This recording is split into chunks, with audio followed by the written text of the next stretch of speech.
Assalamualaikum warahmatullahi wabarakatuh. Halo, apa kabar pemirsa Bandung TV? Saya Krisanti, senang sekali hari ini menyapa Anda dalam program Dialog Khusus. Dan Dialog Khusus kali ini pun mengangkat tema yang berbeda dari sebelumnya. Dan saya bisa pastikan Anda sangat tertarik dengan tema yang akan saya bahas hari ini karena berhubungan dengan sejarah. Bangsa yang besar tentunya adalah bangsa yang tidak pernah melupakan sejarah. Itu quote dari Presiden pertama kita, Insinyur Soekarno. Lalu sejarah apa yang akan kami bahas di dialog khusus kali ini adalah berkaitan dengan sejarah dari aset PT Kereta Api Indonesia Daop 2 Bandung. Tentunya saya nggak bisa nih menerangkan sejarah mengenai aset PT Kereta Api Indonesia Daop 2 Bandung sendirian. Saya pun ingin mengenal lebih detail lagi, ingin mengetahui lebih jauh lagi berkaitan dengan sejarah tersebut. Nah, untuk itu saya menghadirkan satu narasumber yang sudah hadir di studio Bandung TV. Nah, saya perkenalkan kepada Anda, beliau adalah dosen dari Prodi Ilmu Sejarah Fakultas Ilmu Budaya Universitas 11 Maret Surakarta. Beliau juga adalah selaku pengamat perkereta api Indonesia dan juga beliau pastinya ahli sejarah.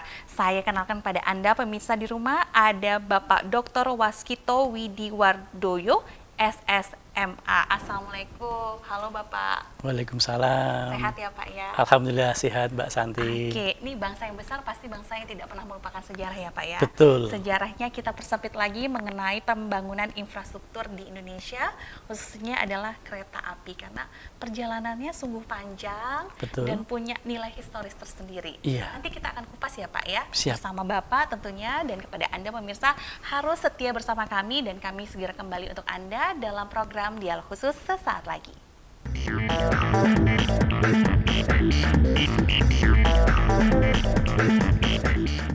Ayo, cegah stunting.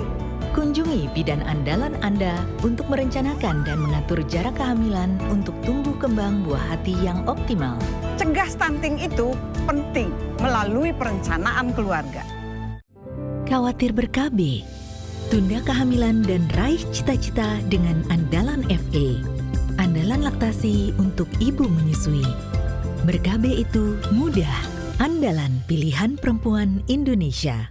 Sampurasun wargi-wargi sadayana, ulah hilap nonton terus si Cepot Ngador di Bandung TV Jatidiri Pasundan di jam berikut.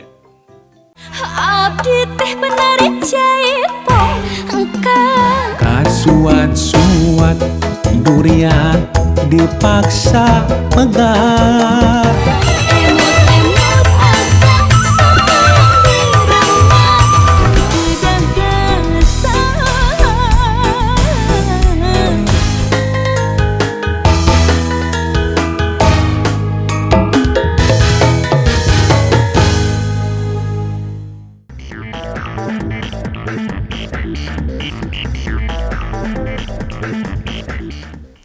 Ya pemirsa, masih bersama kami dalam program Dialog Khusus dengan tema hari ini adalah berkaitan dengan sejarah aset PT Kereta Api Indonesia Daop 2 Bandung. Dan tentunya narasumber saya Bapak Dr. Waskito sudah hadir dan sudah tidak sabar sekali untuk bisa menjelaskan berkaitan dengan perkembangan perkeretaapian di Indonesia. Sebelum kita ke Daop 2 Bandung nih Pak Dr. Waskito, untuk sejarah perkeretaapian di Indonesia sendiri seperti apa? Karena kita tahu kan pembuatan relnya saja kabarnya memakan korban jiwa, kemudian perjalanannya untuk pembangunannya sendiri bukan setahun 2 tahun. Dari kacamata Pak Dr. Waskito seperti apa? Baik, kalau melihat sejarah perkeretaapian, pembangunan khususnya jalur kereta api, awal mulanya itu dibangun di Jawa Tengah, di Semarang sampai Pos London, yang itu terjadi pada 1864. Pos London itu, Pos London itu ini Jogja dan Solo. Oh, Jogja Ya, dan Pos London itu adalah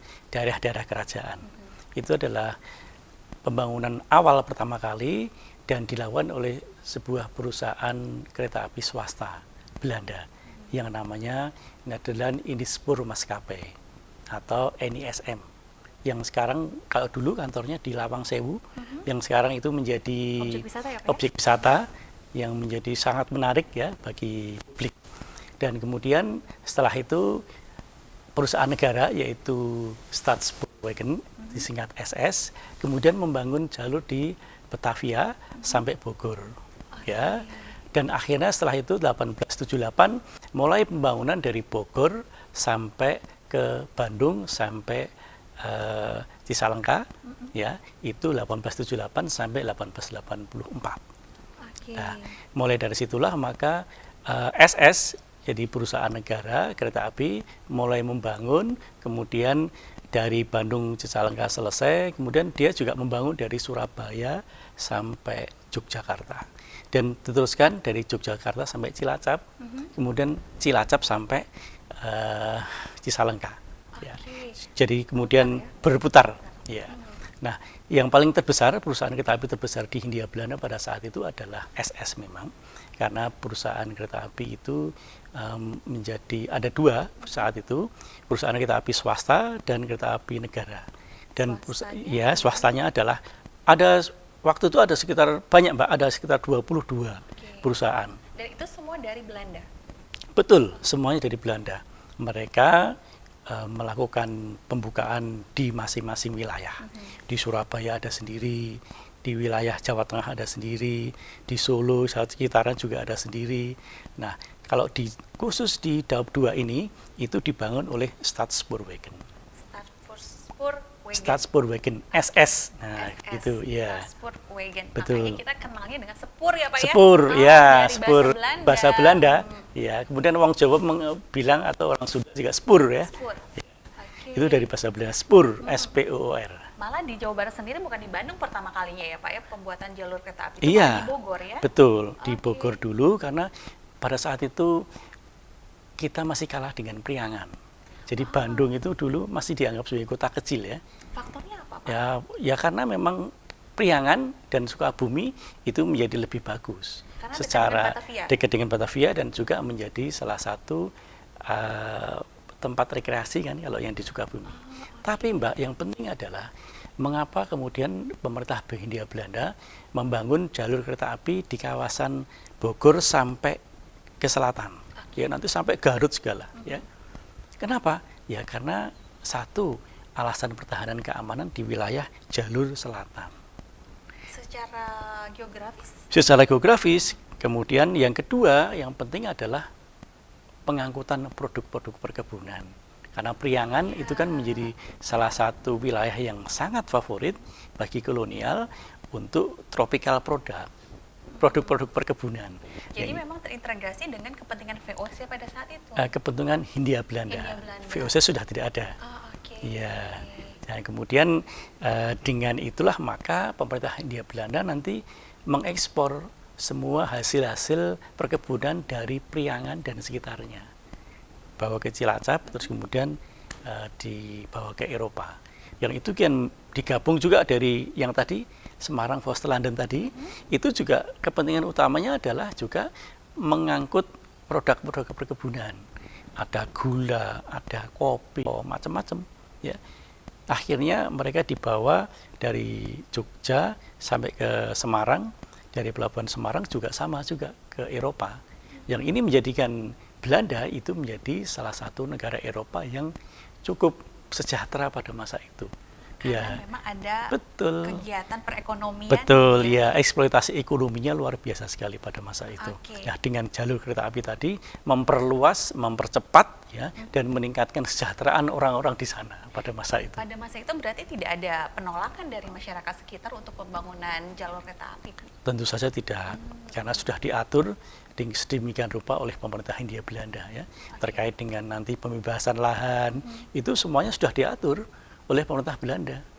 Jadi nanti pemerintah Belanda kepada perusahaan kereta api negara maupun swasta itu sudah disyaratkan nanti bagaimana membebaskan lahan, nanti dibeli dulu oleh negara, oleh pemerintah yang disebut dengan tanah ground ya gitu. Nah, itu semuanya sudah clear ya. Jadi sudah clear and clean kalau dalam bahasanya sekarang. Dari Bogor menuju ke Cicalengka, betul. Pak? Dari Cicalengka ke... Itu dari Cicalengka, nanti Cilacap? dari Cilacap yang ke sini. Betul, dari Warung Bandrek itu ke sini. Ya. Oke. Jadi memang kalau kita lihat bahwa ternyata ada tujuan tersendiri. Betul, untuk ya. Pemerintah Hindia Belanda membangun jalur kereta api tadi tujuannya untuk ekonomi begitu ya. Sama Pak? pertahanan keamanan. Ekonomi dan pertahanan. Betul. Pada Pertahanan saat itu keamanan. apa yang menjadi ketakutan pemerintah Hindia Belanda pada saat itu sehingga urgensi membangun di daerah selatan Jawa Barat selain tadi buat ekonomi dan pertahanannya dari mana Pak? Ancamannya tentu saja kalau kita bisa melihat ya dari berbagai perang ya yang dilakukan oleh kerajaan-kerajaan ya kepada pada saat itu, dan juga potensi konflik masyarakat yang kemudian nanti akan mengganggu keberlangsungan ekonomi tadi. Ya, jadi kepentingan utama ekonomi itu menjadi yang mendasar dari seluruh pembangunan kereta api di Hindia Belanda. Karena setelah itu nanti pemerintah Hindia Belanda, tadi saya belum menyebutkan, juga membangun kereta api di Sumatera. Nah, di Sumatera seperti di Palembang itu kan, waktu itu juga sudah sejak dulu itu mengangkut batu bara. Ya, kemudian nanti sampai di Deli Serdang, ya, sampai di Aceh juga dibangun, di Padang juga dibangun. Jadi pemerintah Belanda memang berhitung dan pertahanan keamanan dalam kerangka bagaimana dia mengamankan berbagai aset-aset militer mereka, dan juga mereka mengangkut ya nanti juga mengangkut para tentara Belanda itu nanti semuanya dengan kereta api. Kalau di Semarang nanti basisnya di Ambarawa. Ya, stasiun Ambarawa yang itu menjadi basis pertahanan keamanan dan militernya Belanda pada masa itu. Oke, ini menarik sekali pemirsa kalau kita berbincang mengenai perkembangan perkeretaapian di Nusantara barangkali ya Pak ya. Kemudian apa yang menjadi faktor untuk Pak Dr. Waskito sendiri bahwa sepertinya perkeretaapian Indonesia butuh yang namanya ahli sejarah seperti Bapak, sehingga memang masyarakat lebih tahu lagi mengenai perkeretaapian Indonesia. Apa sih Pak yang membuat ya udah saya mau kereta api yang akan saya Iya, memang kereta api memberikan banyak pelajaran sejarah ya. Salah satunya adalah ketika menjadi salah satu pengangkutan ketika Dwi Tunggal Soekarno-Hatta itu mengendap-endap dia naik kereta api ya untuk kemudian pindah ibu kota dari Batavia, dari Jakarta sampai ke Jogja. Itu salah satunya. Ya, yang lain tentu saja pengangkutan berbagai tentara-tentara kita ya dari satu tempat ke tempat lain, dan yang terpenting adalah mobilitas horizontal. Yang kemudian penduduk juga waktu itu ketika Belanda membuat awalnya mereka hanya membuat untuk pengangkutan barang. Tapi ternyata mobilitas vertikal untuk manusia, pengangkutan orang itu juga menjadi penting. Dan tidak bisa tidak, pada awal abad 20 juga memanfaatkan kereta api itu untuk pengangkutan mereka, mobilitas dari satu tempat ke tempat lain. Misalnya Cokro Aminoto, misalnya dari satu tempat ke tempat lain dia juga seperti itu. Kemudian pengangkutan berbagai surat kabar. Nah, surat kabar pada masa itu sudah dicetak. Cuma pengangkutannya lewat apa? Ya satu-satunya lewat kereta api. Nah, dan surat kabar itu kemudian bisa sampai menyebar ke Hindia Belanda, ke Nusantara, ke Jawa pada masa itu yang menjadi senternya, yang kemudian bisa dibaca oleh kalangan masyarakat. Peranan penting luar biasa pada saat itu. Betul. Ya, dan saat ini pun memiliki peranan yang sama pentingnya untuk menghindari Iya, kemacetan misalnya. betul ya. Mass transportation public itu menjadi satu prasyarat utama bagi masyarakat modern. Karena di negara-negara Eropa atau di tempat kita juga, karena kita kan sebenarnya dibangun pada masa itu oleh Eropa ya, oleh Belanda. Semua stasiun rata-rata berada di tengah kota. Ya, mobilitasnya masyarakat akan jauh lebih mudah untuk bisa melakukan destinasi ke berbagai tempat. Keunggulan kereta api di situ. Maka kereta api menjadi moda yang penting, aset berharga bagi sebuah negara, dimanapun semuanya. Di Eropa luar biasa lagi. Saya kira di Indonesia saya juga appreciate banyak sekali sudah banyak pengembangan, dan masyarakat sudah salut dengan transportasi kita. Dan pembenahannya pun luar biasa. Pembenahannya. Servis untuk para penumpang, termasuk KCIC barangkali itu merupakan terobosan yang besar untuk Indonesia. Betul, iya betul. Di Solo kemarin yang dulu Pramek misalnya, sekarang diganti menjadi KRL, ya itu juga semakin nyaman. ya, dan mobilitas orang juga akan dipermudah Iya. dengan hal itu. Dan semoga harganya pun lebih reasonable. Jelas, karena ini kan untuk negara, untuk Betul. pemerintah, untuk rakyat. Pasti negara akan memberikan pemikiran, memberikan anggaran yang tepat untuk rakyat kita. Tepat untuk rakyat kita, semua rakyat ya Pak ya, Betul. semua rakyat. Dan pemirsa, kami akan kembali nanti Pak Dr. Waskito akan menjelaskan berkaitan dengan istilah ground cut dan juga righting cut. Betul ya Pak ya, saya bacanya karena Iya. bahasa Belanda. Nah nanti ada beberapa gambar yang akan kami tayangkan, nanti Pak Dr. Waskito akan menceritakan detail mengenai gambar tersebut. Jadi jangan kemana-mana, tetap bersama kami dalam program Dialog Khusus. Saat lagi akan kembali untuk Anda.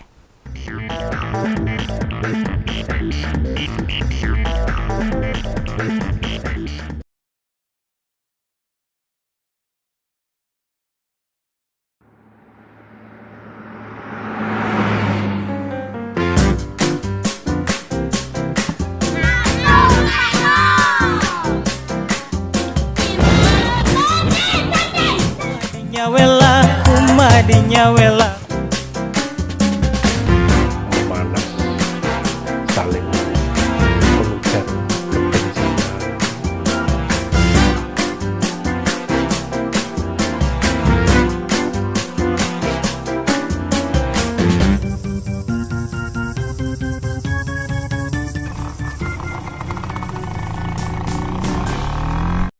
Sampurasun wargi-wargi sadayana, ulah hilap nonton terus si Cepot Ngador di Bandung TV Jatidiri Pasundan di jam berikut.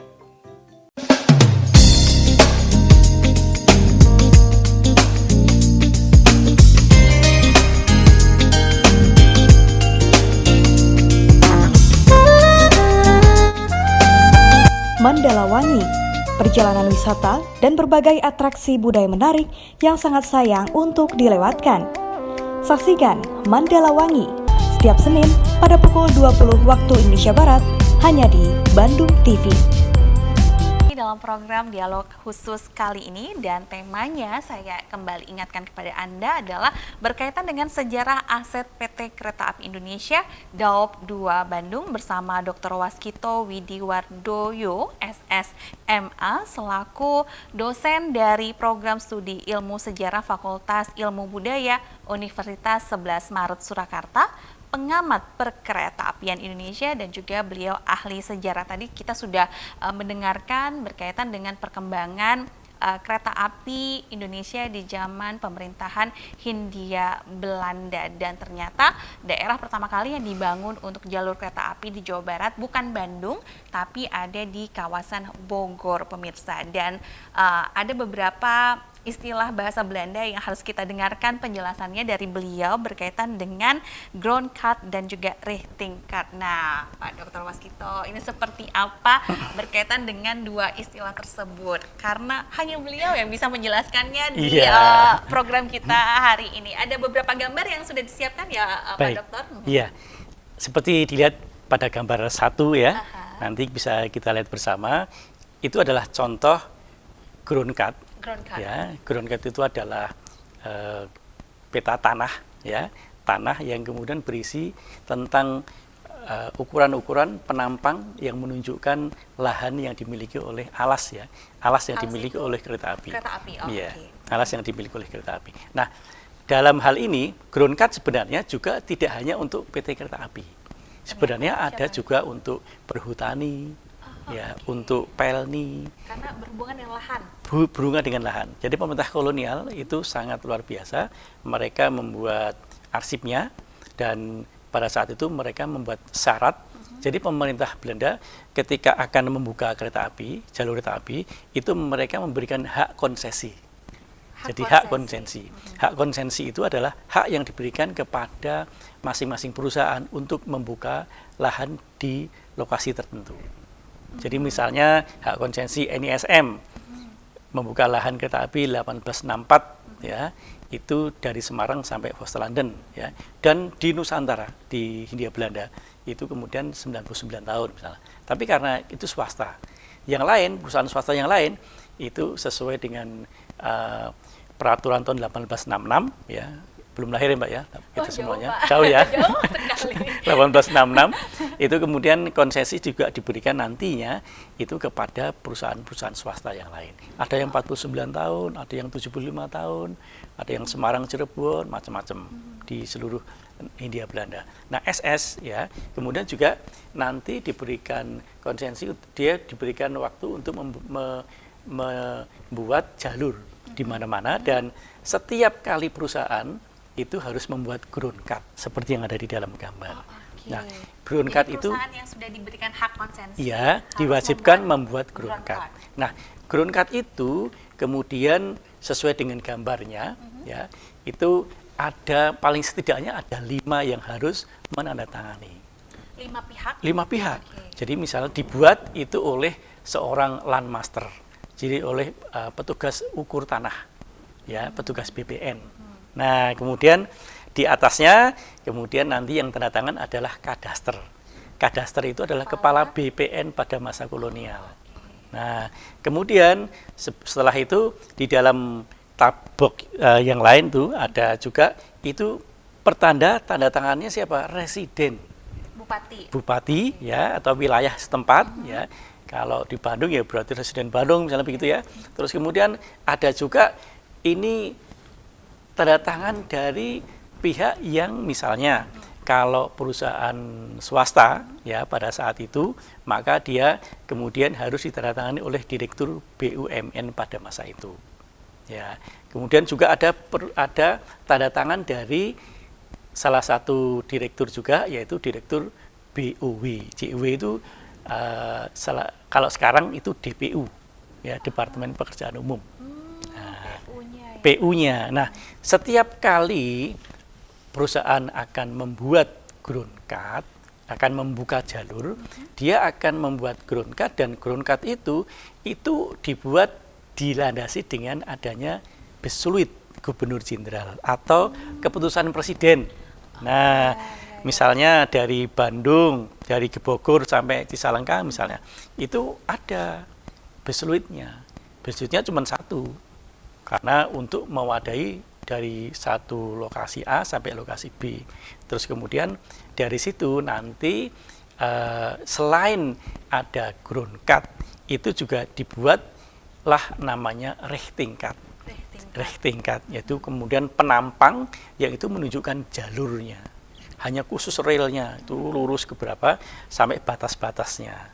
Nah, kalau ground cut yang paling penting yang ingin saya tunjukkan adalah misalnya di dalam ground cut selalu ada bahasan tentang bagaimana tanah-tanah yang sudah pada saat itu harus dibebaskan. Jadi tidak hanya tanah, tapi juga pohon. Pohon-pohon juga ya termasuk. Jadi pohon itu juga tanaman-tanaman pohon itu dibebaskan juga. Sudah dibebaskan oleh negara dan sudah dibayarkan kepada yang bersangkutan. Nah, itu yang paling penting. Jadi di dalam ground cut itu bukan sebuah proses yang belum jadi.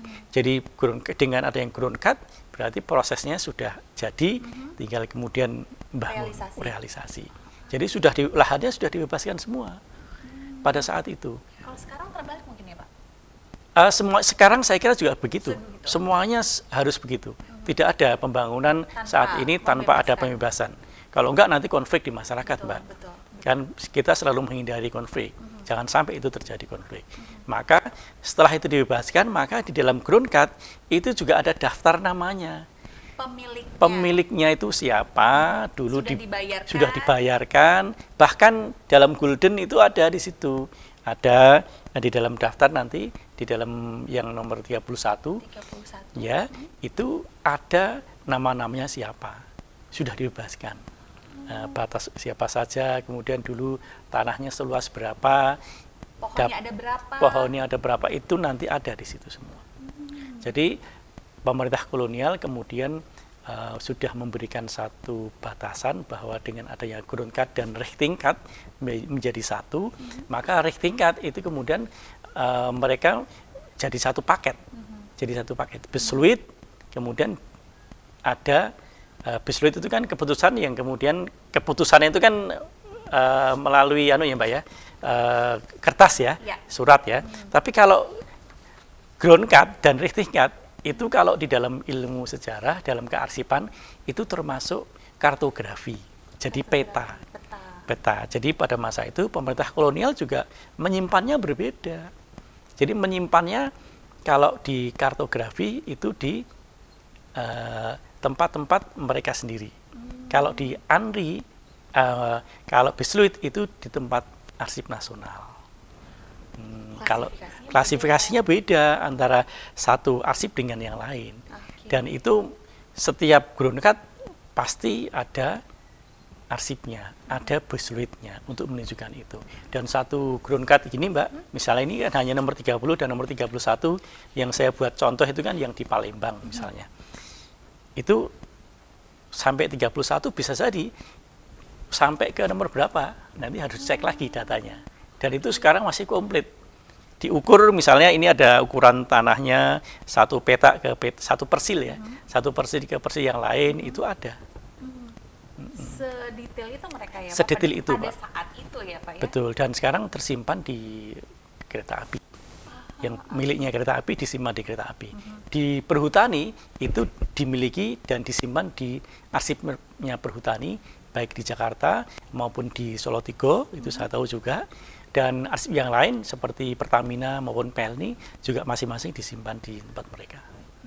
Jadi memang dokumennya pun memang harus lengkap untuk tadi legalitas. Legalitas dan itu menjadi validitas bahwa pada masa itu ketika pembebasan kereta api, pembukaan kereta api itu status tanahnya sudah clean and clear. Clean and clear. Nah itu yang harus diterapkan sampai dengan hari ini ya. Betul. Konsep clean dan juga clear tadi. Ya. Ada gambar lagi yang ingin diterangkan Pak? Di dalam writing cut tadi itu ada status bahwa status tanahnya kemudian Recht van Opstal. Jadi hak guna bangunan. Kalau di dalam hukum barat itu kan ada eigendom, hak milik seperti kita itu sertifikat hak milik itu kan eigendom.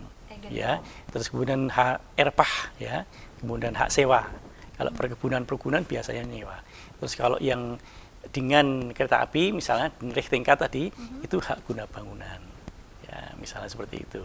Ini panjang sejarahnya sejarahnya ya. Berkaitan dengan keberadaan kereta api di Indonesia karena bukan hal yang mudah ternyata. Betul. Untuk membuka jalur saja stepnya banyak sekali. Betul. Dan ground cut itu menjadi sangat penting untuk membuka bahwa ini adalah alas. Karena apa?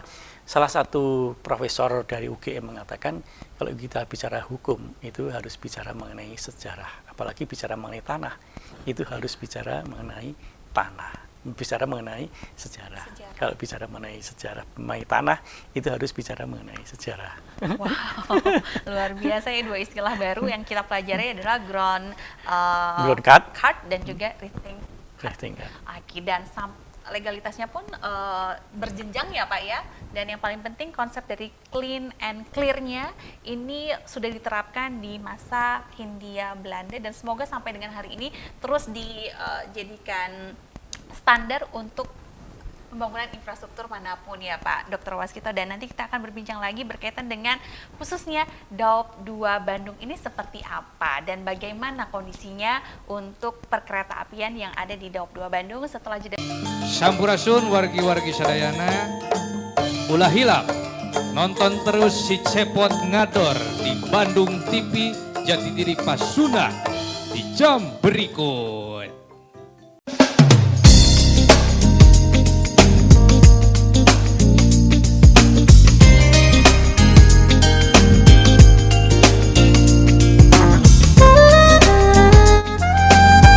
Mandala Wangi, perjalanan wisata dan berbagai atraksi budaya menarik yang sangat sayang untuk dilewatkan. Saksikan Mandala Wangi setiap Senin pada pukul 20 waktu Indonesia Barat hanya di Bandung TV.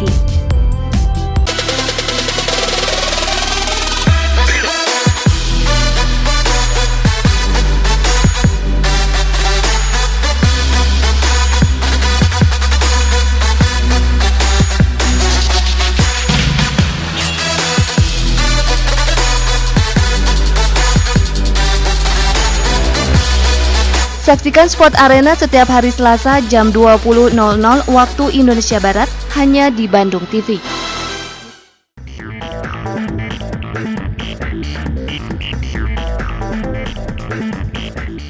Ya pemirsa, masih bersama saya dalam program Dialog Khusus kali ini, dan sesuai janji saya sebelum jeda tadi adalah kita kemudian akan membahas mengenai perkeretaapian Indonesia khususnya di Daob 2 Bandung. Nah, tadi kita sudah mendengarkan penjelasan dari narasumber berkaitan dengan ground card dan juga lifting card, dan ini tentunya legalitas yang sudah dimiliki sejak zaman dahulu, ini memang harus dipegang terus ya Pak sampai dengan hari ini. Lalu bagaimana dengan legalitas yang harus dimiliki oleh PT KAI sampai dengan hari ini? Kalau kita bicara legalitas, harus bicara dua perusahaan tadi ya Mbak ya, perusahaan kereta api negara dan perusahaan kereta api swasta. Betul. Kita ingat tanggal 27 Desember 1949 itu ada peristiwa apa? Saya lupa Pak. Lupa ya?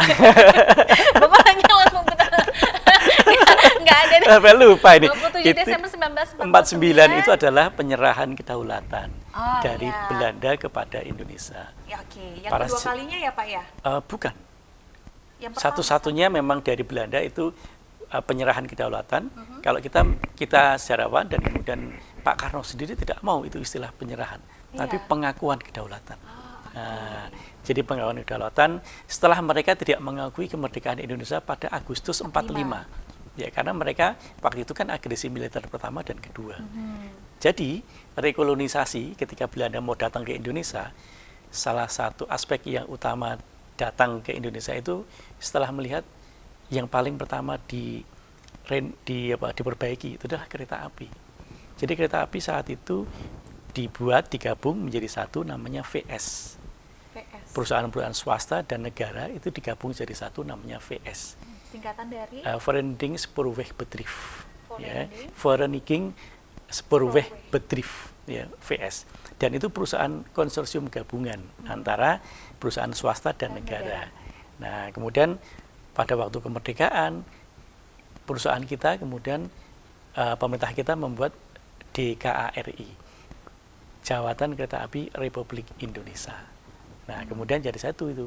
Nah, setelah kemerdekaan dan kemudian setelah pengakuan kedaulatan tadi 49, maka semua aset yang dimiliki oleh XVS dan SS itu dialihkan kepada DKA. Jadi Jawatan Kereta Api. Kalau tadi namanya DKARI, kemudian dengan VS digabung menjadi satu.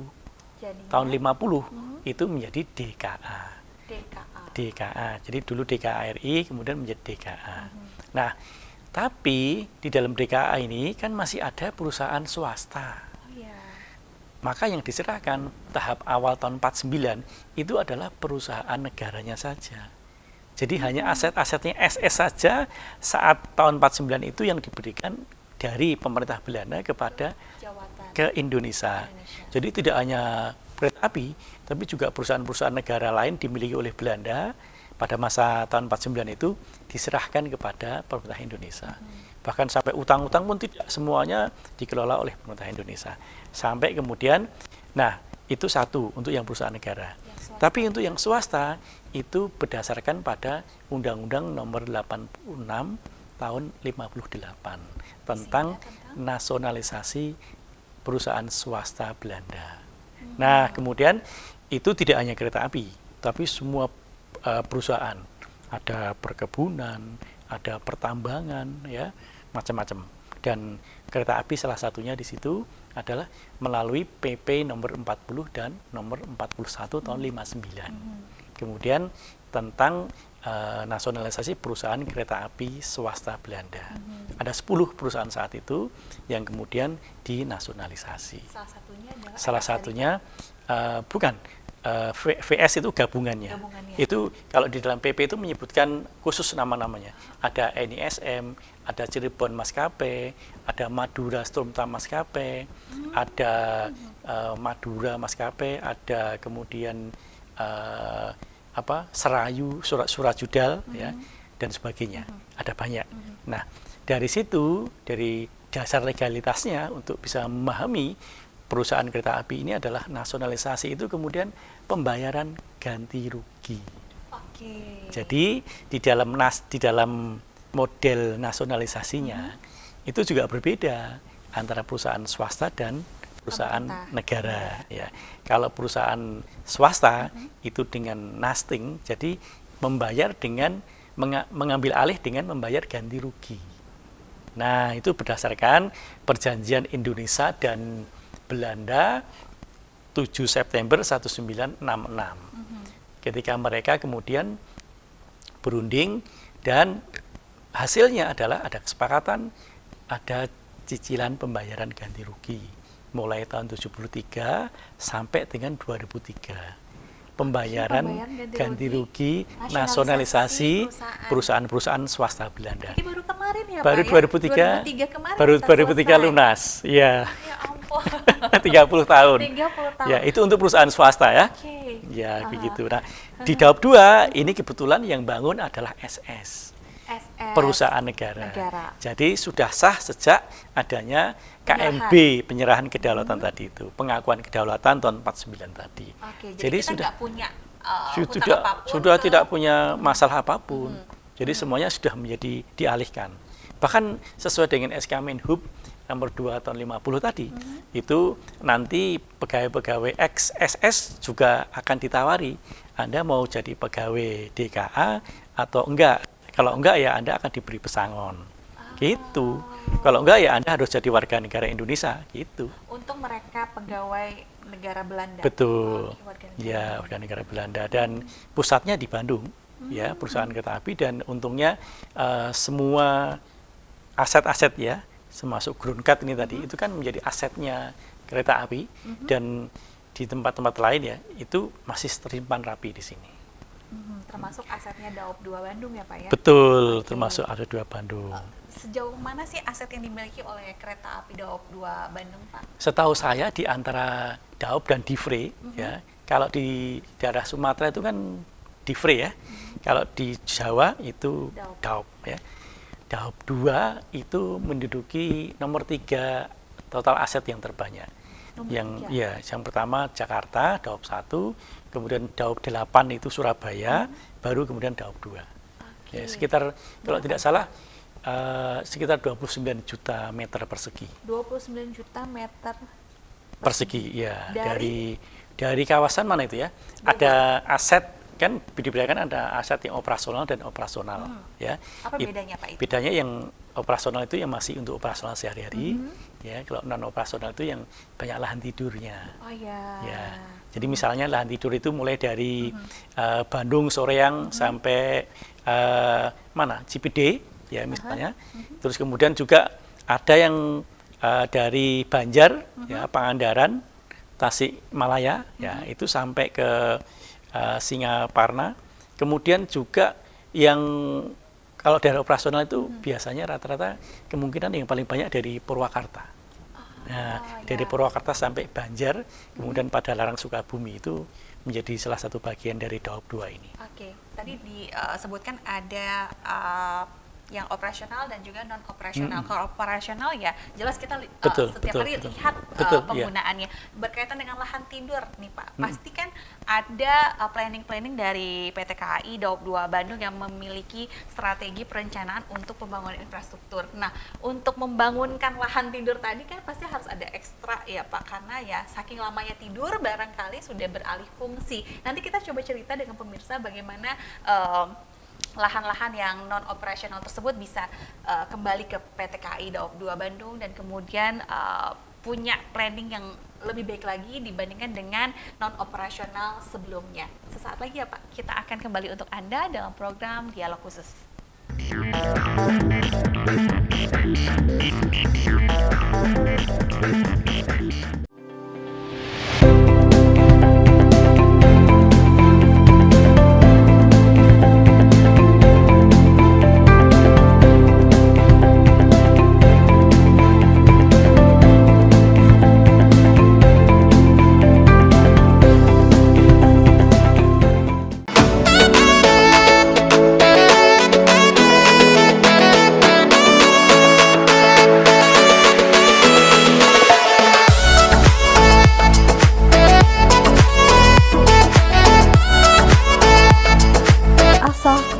ASU mengupas informasi berbagai pendidikan di Jawa Barat. Jangan lewatkan A3 Asah Asih Asu Setiap Senin pada pukul 20.30 waktu Indonesia Barat hanya di Bandung TV.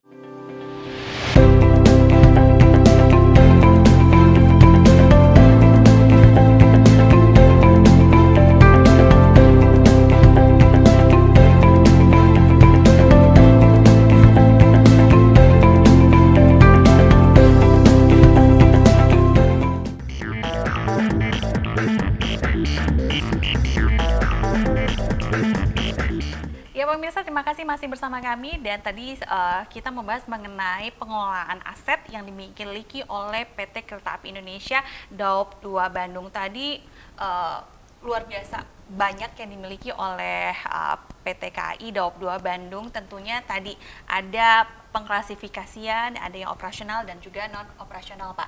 Sekarang masalah yang banyak di masyarakat adalah non operasional. Tentunya pasti ini akan memberikan PR banyak untuk PT KAI Daob 2 Bandung untuk bisa menertibkan, membereskan aset-aset mereka. Menurut Bapak bagaimana situasi saat ini? Situasi saat ini perlu ada banyak melakukan edukasi kepada masyarakat, terutama kepada pengguna-pengguna lahan yang dimiliki oleh pemerintah. Ya, tidak hanya PT Kereta Api, tapi juga lahan-lahan yang lain ya, yang dimiliki oleh perusahaan-perusahaan yang lain.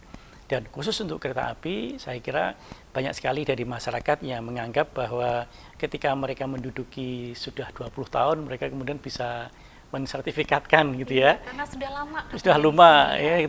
Pada lama dan juga lupa, ada gitu ya, iya lama dan lupa. Kebetulan juga misalnya ada begini Mbak Santi. Ada yang mohon maaf ya, itu ada yang dulu mes kereta api, juga kemudian ada dipakai oleh keluarga mereka turun temurun, ada menantunya, cucunya, cicitnya dan sebagainya, akhirnya ingin menghakkan mereka. Itu kalau saya sebagai seorang masyarakat warga, ya boleh-boleh saja mengajukan, tapi itu syaratnya kan ada persyaratannya. Oh, pada saat kita menempati lahan? Itu kan sudah ada sewa sudah ada perjanjian antara perusahaan kereta api tentu saja ya, dengan mereka gitu ya? Dengan personal. Ya, dilihat dulu dong perjanjiannya seperti apa. Terus kemudian kalau mereka setelah 20 tahun itu kemudian mestinya mengajukan kembali, mengajukan kepada yang berwenang, kepada Kementerian Keuangan. Nah, panjang prosesnya. Jadi tidak serta-merta kemudian kalau setelah 20 tahun nanti itu adalah pemahaman yang parsial. Dan PT KAI pun tidak berdiam diri ya Pak, karena udah 20 tahun, 25 tahun, udah jadi serahin, enggak ya Pak ya? Tidak seperti itu. Kan mesti, itu tadi kan, sebagai sebuah perusahaan negara yang diserahi tugas untuk mengelola. Ya, bukan memiliki loh Pak, itu miliknya milik negara. Lahan itu milik negara. Tapi Kereta Api diberi hak untuk mengelola. Dan ketika dia mengelola, kan kalau Semarang kan cakep sekarang ya, ada anak-anak perusahaan itu ya, mulai dari cateringnya, mulai dari propertinya ya, terus kemudian anak perusahaan yang seperti KCI tadi. Nah itu kan memberikan sebuah gambaran bagaimana perusahaan ini akan semakin modern. Tentu saja harganya merakyat nantinya, tetap kan, itu yang tidak bisa dipisahkan karena ada PSO kan, ada semacam kewajiban pemerintah. Dan PT Kereta Api itu kan berada di bawah dua departemen, kementerian, Kementerian BUMN sama Perhubungan. Jadi masih menjadi dua itu. Jadi satu sisi mereka masih saling berkoordinasi, ya untuk saling memberikan sumbangsihnya, kontribusinya kepada masyarakat. Dan apa yang sering terjadi pada konflik itu tentu saja menjadi PR kita semua. Tantangan tersendiri tidak hanya kereta api, tapi ada unsur yang berwenang, misalnya BPN. Nah, BPN itu kan Badan Pertahanan Nasional yang berfungsi sebagai administratur, administrasi mereka yang akan mengajukan kepada mereka yang akan mengajukan hak kepemilikan, apakah itu seperti hak milik, kemudian hak bangunan dan sebagainya. Tentu saja BPN harus meneliti dulu. Ini dulu sejarahnya seperti apa toh, kok bisa Anda miliki. Nah, ada prosesnya, ada jual belinya. Kalau yang kemudian nanti menjadi clear and clean, BPN pasti akan menerbitkan sertifikat. Apakah itu apapun statusnya. Seperti itu. Jadi BPN itu menjadi salah satu counterpart dari PT Kereta Api dan perusahaan-perusahaan negara lainnya. Karena semuanya kan nanti mengarahnya ke BPN. Bermuaranya di sana, iya, ya? betul. Oke, semua legalitas ada di sana. Betul, legalitasnya Sejarah di pun sana. ada di sana. Iya, untuk salah setiap satunya lahan gitu. yang dikelola oleh siapapun. Nah, berkaitan dengan tantangan yang harus ditaklukkan oleh PT KAI, terutama Daop 2 Bandung, seperti apa Pak yang harus segera ditaklukkan dan bagaimana persiapan untuk PT KAI Daop 2 Bandung dengan tantangan tersebut dari kacamata seorang pengamat perkeretaapian Indonesia, Pak? Tentu saja melakukan sebuah komunikasi yang intensif ya, intensif dengan pihak-pihak yang terkait ya, dengan pihak yang terkait, apakah itu keamanan, pihak keamanan, kemudian pihak BPN tadi dan juga pemerintah setempat. Karena unsurnya kita semua adalah aparat negara. Mereka adalah aparat negara, saya pengamat, saya memberikan usulan saja karena tentu saja masing-masing wilayah memiliki peta konflik yang berbeda, peta potensi masalah yang berbeda-beda antara satu masalah, antara satu wilayah, misalnya Jawa Timur. Tapi rata-rata keinginan untuk melakukan okupasi itu sangat tinggi. Nah, itu yang menjadi PR. Ketika itu nanti sudah dipahami, petanya ketemu, maka langkah-langkah strategisnya tentu saja PT Kereta Api akan jauh lebih jago untuk bisa melakukan hal itu.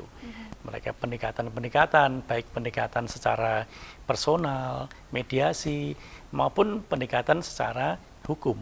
Ya, di pengadilan mereka siap, tapi tentu saja yang sebelum itu mediasi itu menjadi penting. Karena negara kita kan kekeluargaan ya, tentu saja kita bicarakan dulu bagaimana permasalahannya, duduk bersama, itu kan akan jauh lebih enak daripada nanti sampai ke meja hijau. Begitu. Satu lagi Pak, untuk mereka yang saat ini sedang ada di aset-asetnya PT KAI, Daop 2 Bandung seperti apa?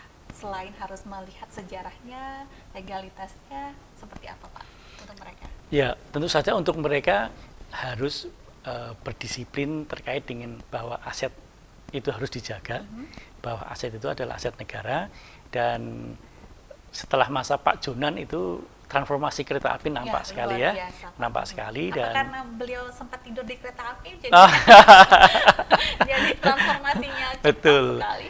Jadi betul-betul kita sangat berharap bahwa perusahaan kereta api ini menjadi leader terhadap transportasi darat ya, yang memberikan manfaat bagi masyarakat umum, termasuk masyarakat di kawasan Jawa Barat.